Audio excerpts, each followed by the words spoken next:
Assalamualaikum warahmatullahi wabarakatuh. Halo semua, selamat pagi kepada tutor dan rekan-rekan sekalian. Perkenalkan, nama saya Nurul Magfiroh dengan NIM 860577267 dari Prodi PGSD. Yang pertama, saya akan menjelaskan tentang filsafat ilmu sebagai pisau analisis pendidikan. Pendidikan bukan sekedar proses transfer informasi, melainkan sebuah ilmu yang berdiri kokoh karena dibedah oleh 3 landasan utama, yaitu yang pertama, ontologi atau bisa disebut dengan objek kajian. Pertanyaannya, apa yang dikaji dalam pendidikan? Nah, dalam ontologi, hakikat manusia dalam mengembangkan seluruh potensinya. Kalau yang kedua, epistemologi atau bisa disebut dengan metode dan validasi. Pertanyaannya, bagaimana ilmu pendidikan didapatkan? Jawabannya, metode ilmiah, riset pedagogi, dan penyusunan kurikulum. Yang ketiga, aksiologi atau bisa disebut dengan nilai dan kegunaan. Pertanyaannya, untuk apa ilmu pendidikan digunakan? Nah, di sini jawabannya adalah nilai kemanusiaan, etika moral, dan pembentukan karakter. Terus yang kedua ini, bagaimana filsafat ilmu memperkuat pendidikan? Filsafat ilmu bertindak sebagai fondasi kokoh dan kompas mengarah yang menjaga eksistensi serta keilmiahan ilmu pendidikan melalui 3 peran utama. Nah, yang pertama, penjagaan pilar keilmiahan. Di sini ada 2 keterangan. Yang pertama, memastikan ilmu pendidikan tetap berpijak pada metode ilmiah yang logis dan objektif.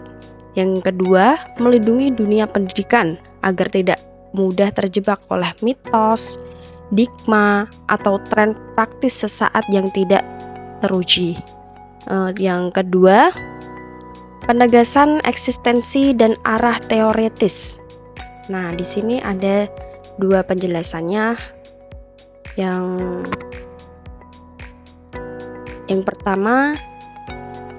pertama memberikan landasan teoretis yang kuat bagi perkembangan kurikulum dan kebijakan. Yang kedua, menjawab tantangan zaman dengan kejelasan konsep tentang arah dan tujuan pendidikan manusia. Yang ketiga ini pengawal nilai dan kompas moral. Nah, di sini ada 2 penjelasan. Yang pertama, memastikan bahwa seluruh aktivitas akademik dan praktis di sekolah tetap mengakar pada nilai-nilai etika.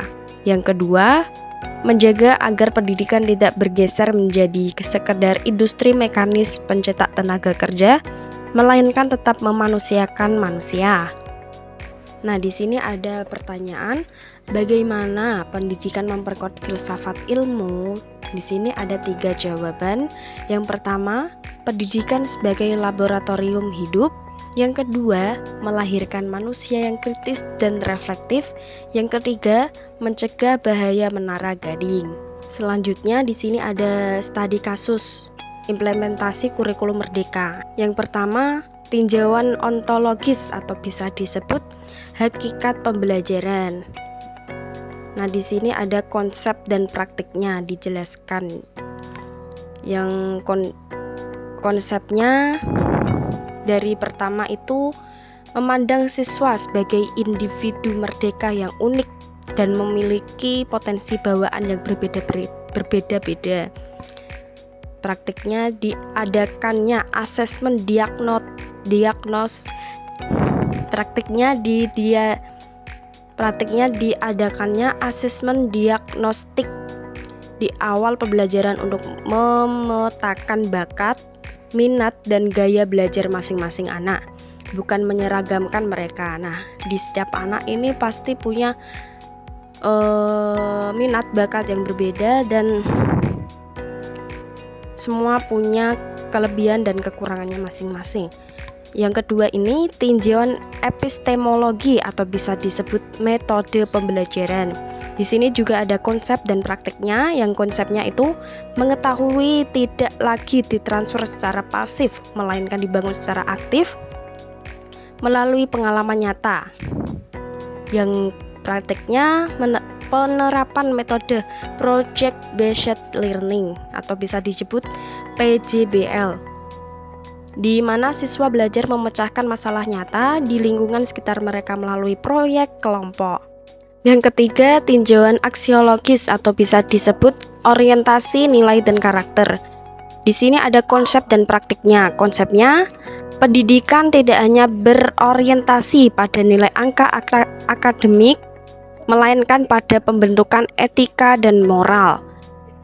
Praktiknya, integrasi program proyek penguatan profil Pancasila atau bisa disebut P5 untuk menanamkan karakter gotong royong, kebinekaan global, dan akhlak mulia.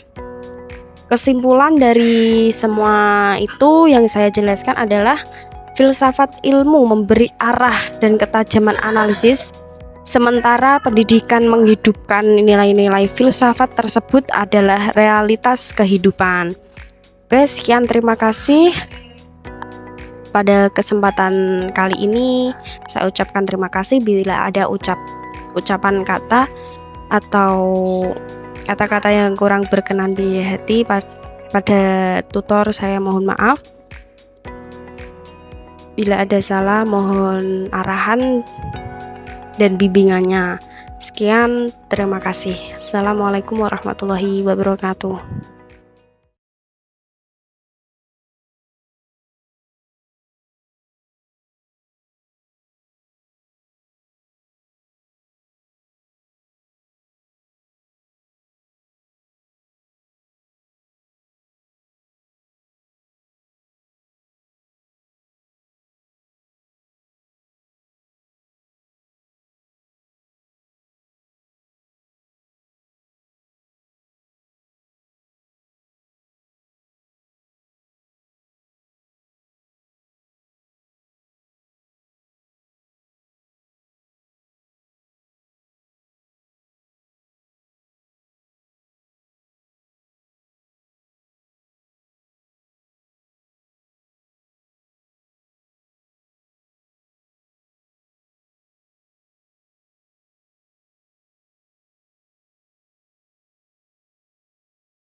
Pada kesempatan kali ini saya akan presentasi tentang peran filsafat ilmu dalam memperkuat ilmu pendidikan.